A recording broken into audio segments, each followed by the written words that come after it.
let's move to the next point. And this one here was made by yourself when you were responding to some questions raised by Honorable Sangoni. You say that we have picked a lot of people that have interacted with Mr. Matlala on exchange of money. Is that correct? That is correct. Among those people that you have picked are the SAPS officials. That is correct, Honorable Chair. And amongst those SAPS officials, would there be those that would have received money from Mr. Matlala? That is correct.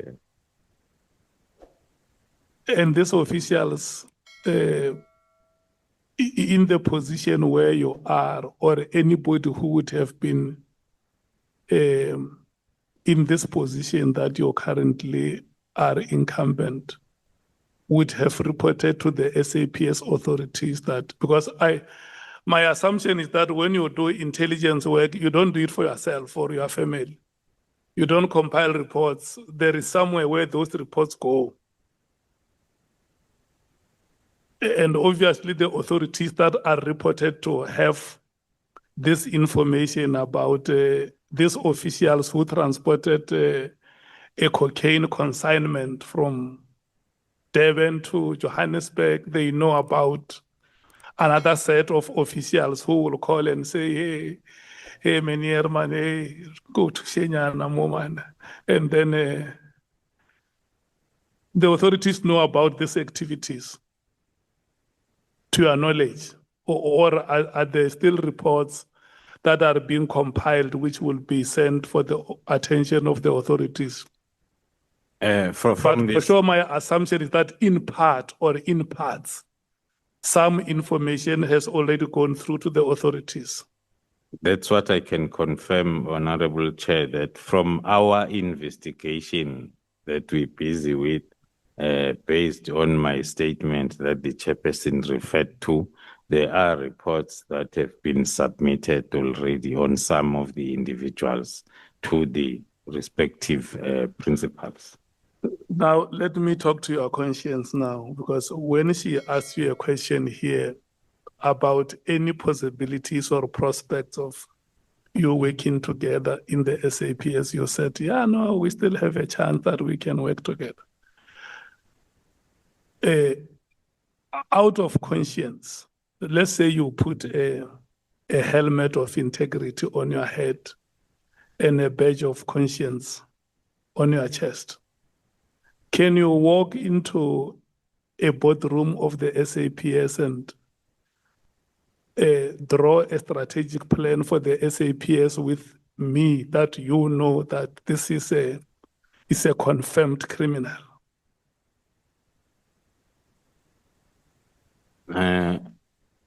It has been happening like that, Chairperson. I want to know, can you walk conscientiously into that boardroom? Look, the reports are there with the authorities. It might have been you or your predecessor or any other person. You have compiled reports to say, this is what is happening. We have evidence. We present it before you. Then an honorable member of parliament said, General Kumalo, is there still an opportunity for you as the leadership of the SAPS to work together and salvage this institution and make it an institution of choice or a servant of the people of South Africa? You said yes. Yes. So now, as a conscious citizen or an employee working for a government that seeks to achieve developmental objectives, how do you consciously walk into a lion's den? You know there is a mother, a voiceless mother, vulnerable, who does not have anybody to stand for her. With the information that you have, you know who killed her child.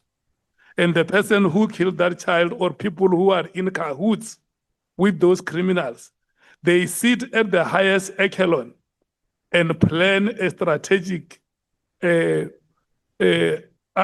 what do you call this, APP, an annual performance plan of a department, and say this is how we are going to fight crime as the SAPS in the country. How do you, General Kumar, how do you consciously walk in such corridors? Thank you, Chair. What makes me to respond positively was because one looks at these processes that are currently on and the stance that some of us have taken that if we can then resolve these issues and we remove those that we have identified as being then on that other wrong side, we are still positive that we can turn the corner. I'm asking you the last two questions. First of the last will be,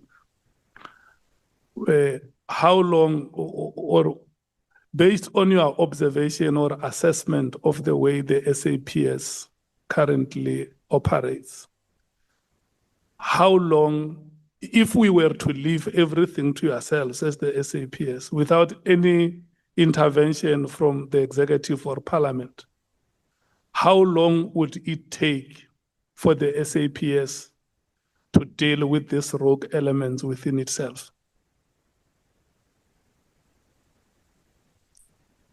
Or is there any opportunity that by itself, without anybody's intervention, is there any opportunity that the SAPS can deal with these virulent elements?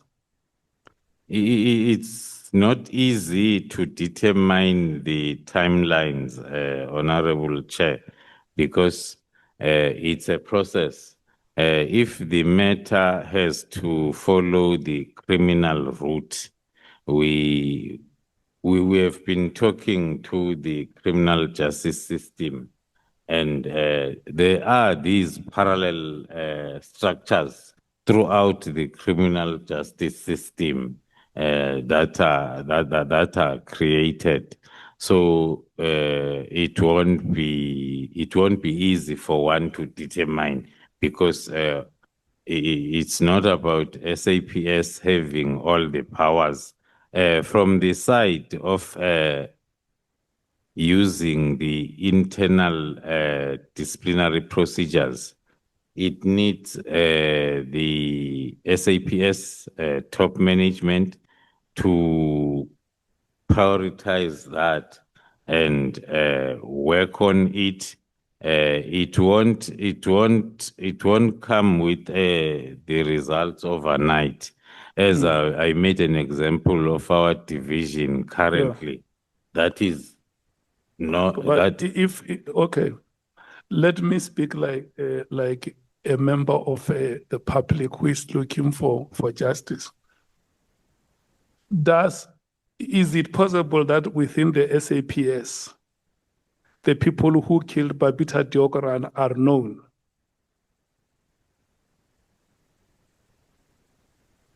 Within the SAPS, it's possible. Is it possible that the people who killed within the SAPS? Yes, it's possible. Or officials of the SAP, it is possible that one of the officials of the SAPS knows who killed Babita Deokaran? It's possible, Chair. And is it possible that within the SAPS, there is an official who knows the people who killed Witness D? It's possible. Is it possible that within the SAPS, there is an official who knows the people who killed DJ Waras? Very possible again, Chair. And many other victims whose names are not being mentioned. Yes. Is it possible that there could have been SAPS officials involved in the murders of those victims? Looking at the.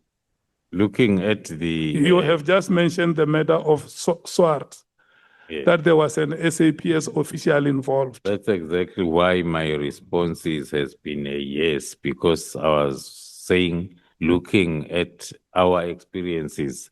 In one of the cases, I think there are about 3 or 4 cases, political related cases in KZN, we had 2 members of the shift that was hired as like hitmen. the case of Sindiso Makaka.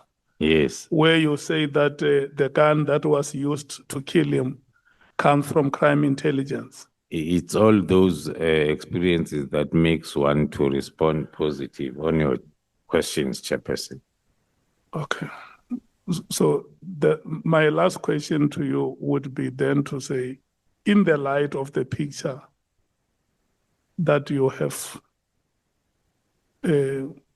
presented before us, the shenanigans that happen within the police officials themselves, and the escalating levels of crime where the onslaught against the public goes unabated. And with the seemingly state of paralysis that is there in the SAPS, because it's like it has been disabled. It can't arrest criminals, but it knows who the criminals are. What are the recommendations that you are making before this House of Parliament? That if the following were to be done, we think we can get the SAPS right, whether in terms of legislative interventions, in terms of policy, operational, daily operations, anything. What are the strategic interventions that you think can be done to help the SAPS to be an institution of choice for the people of South Africa? Thank you, Chair. Is firstly, according to my opinion, is to continue cleaning out the rogue elements uniformly so within the whole SAPS, so as then we can be able to start to have a clean SAPS that is going to focus on the same goals, other than the current moment where we have all these problems that are related to issues of integrity. And in terms of oversight, I will also, that's why I was reluctant to answer the question that talks to what is it that SAPS alone can do, because there is a need also for the strengthening of the oversight without duplicating, but strengthening it such that then it's able then to give the proper strategic overview of whatever activities that are taking place within SAPS. But how manifest is this to the provinces?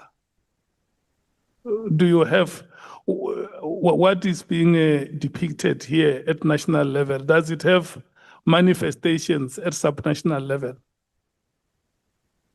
It's possible, but one then is not having the picture currently, but it's very possible. Okay. Advocate Arens. Thank you, Chairperson. Fortunately, I actually just want to feed into or pick up from those questions you posed to General Khumalo, which I think are critical, and hopefully it's a sign that as we complete this final phase, we're thinking of possible solutions and what remedial action we can propose to Parliament. So just in relation to that, I've got a very short time, General, so I'm rather going to put these questions to you, and hopefully you can capture them and and respond. There's a clear divide within SAPS at senior management level and seemingly also through the ranks, given your testimony yesterday that some 90% of the Gauteng officers are somehow working for or connected to the cartel. And this is also clearly apparent from the witnesses that have appeared. Some of these witnesses, like yourself, like General Mkhonazi and others, and there's also other witnesses who have been in the system for years, who now express support for General Mkhonazi after his 6 July media announcement. Was this discontent or tension within SAPS, was this brewing for all this time? Was it evident to you as someone who's been in the service since I think the early 90s, 1991? Has that been the case? Thank you, Honorable Chair. The response, as one was growing within SAPS, you are exposed at the level where you are. So one was an operator for a long time. Then when you get to strategic levels, and then you start then realizing that there is somewhere where I made an example of a chocho by a constable or a sergeant underneath the tree in the rural areas. Then you realize then that because as you grow up the ranks, then you get to the levels where you are, you realize that the problem is much bigger than what you knew all along as you were growing up the ranks. So I know we, and maybe as the lawyers, we're supposed to find or come up with these answers. But how do we deal with conflicting evidence, especially, and this is the part that I'm requesting your response, especially where we hamstrung by confidentiality restrictions, classified issues, which you are perhaps privy to. For example, we know of the 2 persons clearly that have been mentioned who are part or 2 of the 5 of the cartel, but we don't know the other names, and the other names are under investigation by crime intelligence. Now, does the same thing apply to, because General Mkhonazi is alleged that there are judges involved, there's prosecutors, the whole criminal justice system. No judges have been mentioned to us. Prosecutors, Shamila Batoy testified before us. He knows some people have been disciplined or so, but certainly according to her evidence, no prosecutor, especially senior prosecutors involved in high-profile matters, has particularly been mentioned to us in this committee. Thank you, Chair. The honorable member, one of the honorable members yesterday raised an issue of a previous discussion by the committee in terms of maybe clarifying the issue of an in-camera evidence by some of us. As it's indicated in my affidavit that there is other evidence that one is not legally allowed to share in a public platform. So maybe then it's something that the evidence leader and the committee has to look at Yeah, we've just recently had a meeting, and yeah, we will with the chairperson work on that a bit more. So you suggest an in-camera hearing, obviously with the authorization of the Joint Committee on Intelligence. Yes. Now, these three are related. Much has been made, especially by Minister Mkhunu, of what is regarded, because these, you remember, this is one of the reasons after the event that he gave for the 31 December 2024 directive. Much has been made about what is regarded as the disproportionate amount, hundreds of millions, as you know, spent on PKTT in relation to political killings, especially in KZN, as compared to the unacceptably high daily murder rate, especially in our poor communities. And in this regard, you highlighted the differences between the murder and robbery unit and the PKTT. But it appears, and you must please just clarify this, it appears that the mandate of the PKTT has been expanded or has been made more flexible. For example, your intervention on the 6th of December when Molefe was arrested, and when you also went to the Eastern Cape and dealt with the Fort Hare matter. Is it the case that given your position as the head of crime intelligence and also your involvement in PKTT, perhaps not on the same level as you had been before you were appointed as head of crime intelligence, that PKTT perhaps enjoys a privileged access to classified information and is perhaps then more successful, in inverted commas, in resolving murder cases than your ordinary murder and robbery unit? Thank you, Chairperson. It's not true. The truth is, as long as we concentrate on this name, by the way, as people that established this team, we do not know where this name is coming from, PKTT. But then we have learned to join the chorus by saying PKTT. According to my view, that's where we are getting it wrong. We are concentrating on the PKTT. All what we have been saying is it's the methodology that needs to be adopted.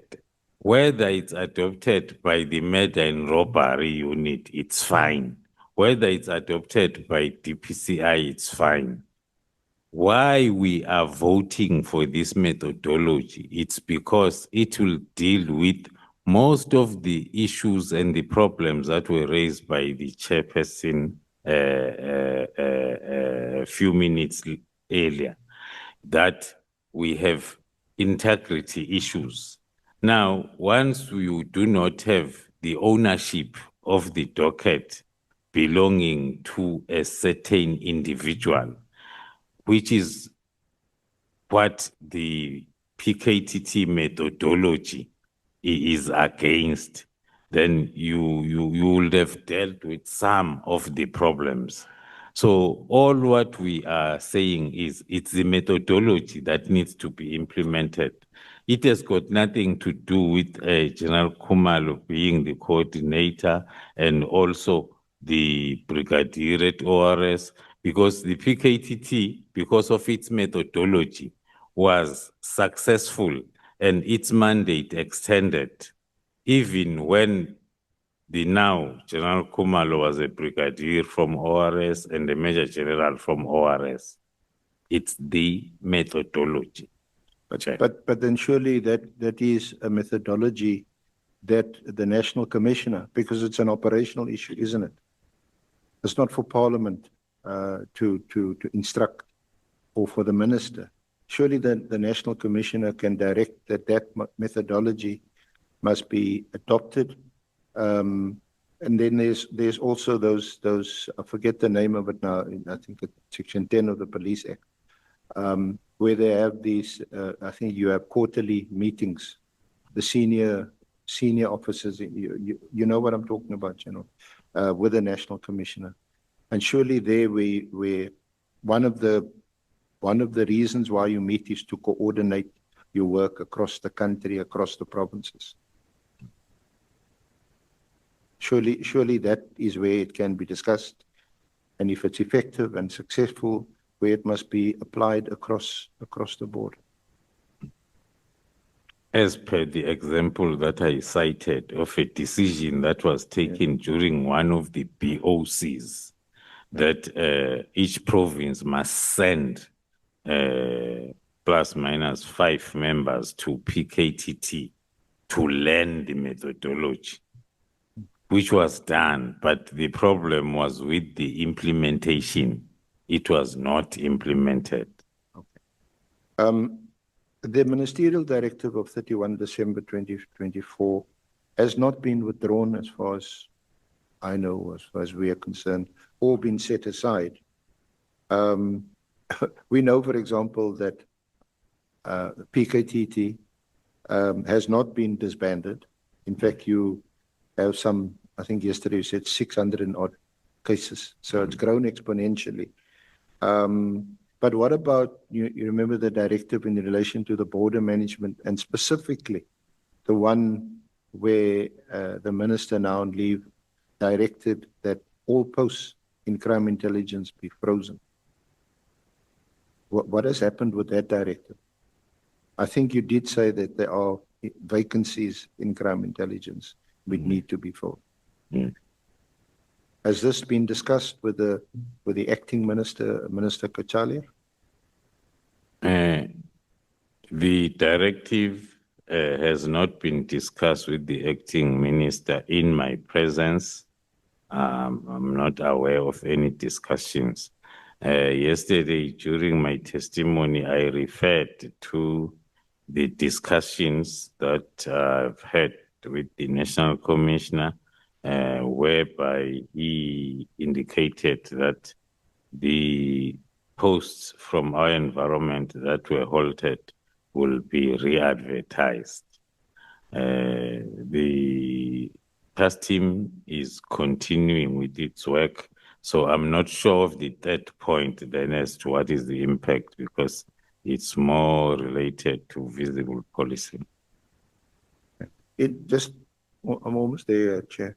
In dealing with the SAPS senior management, do all senior members have security clearance and so have access to classified or confidential information?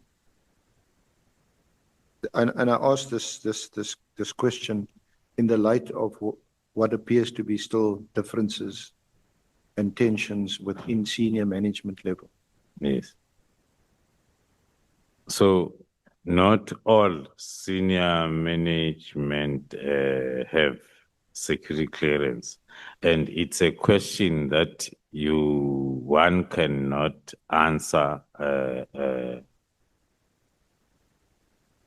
in this fashion of discussion, because one of the senior managers' security clearance might have expired yesterday. Then here I say is having, because security clearance has got timeline. So it's a question that needs to be asked, and then one then goes to the system and provides the accurate, especially if you are under oath, the accurate answer. Then to access telecommunications of a person, private person, or an organization entity, is authorization required from a magistrate or a judge, where you have to submit an affidavit to get that authorization? Yes, in terms of Act 70, then you need the authorization from the judge. So even crime intelligence conducting covert operations have to do this, except that you will go what they call ex parte to a judge or magistrate in chambers, submit the affidavit, and the magistrate or the judge Yeah, will look at it. No, the intelligence community is afforded a dedicated judge that is dealing with their applications. And that judge is not on your list. Okay, this is the last question. It's actually for you just to confirm. I shared with you this morning some documents which were actually privileged or confidential about your arrest. And we know from your statement that you've taken it on review. And from what we've shared this morning, it appears clearly that there were a number of irregularities. And it doesn't seem as if the case, you will succeed, or alternatively, IDEC will withdraw their opposition to your application. It confirms the evidence that I touched upon when I referred to the coincidence of the 6th of December. So everything up to so far, including the information that we discussed this morning, it's still confirming that coincidence. That's the 6th of December is one of our important dates. That was the date when Molepi was arrested. But it's also an affidavit with a signed in Cape Town and commissioned in Pretoria. Something to that effect. That's correct. Thank you very much, General, and thank you for your time and your support and your dedication to the good cause. Thank you so much, Zoleka Kodash. Thank you so much for being with us from the first day until today. Andrew Bennett and Jason Felix. Thank you so much, guys. You know, Advocate Mukhaitz, when we were at the Hosi Mampuru during that week, these journalists could not have space just to take photos, you know, because they were overcrowded by people who are not going to be with us. So these journalists have stood the test of time, and I want to thank you so much. And I believe that your supervisors are noticing the work that you are doing. I just felt that I must recognize you.